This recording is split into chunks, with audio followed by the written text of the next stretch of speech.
आओ सुनाओ प्यार की एक कहानी। एक था लड़का एक थी लड़की दीवानी।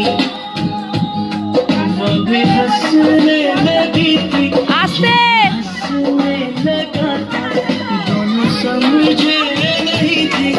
না না ধরো না ফেটে গেলে আয় আয় আয় এই ধরো না বেলুন ধরো না ফেটে গেলে আমাকে বকবে एक थी लड़की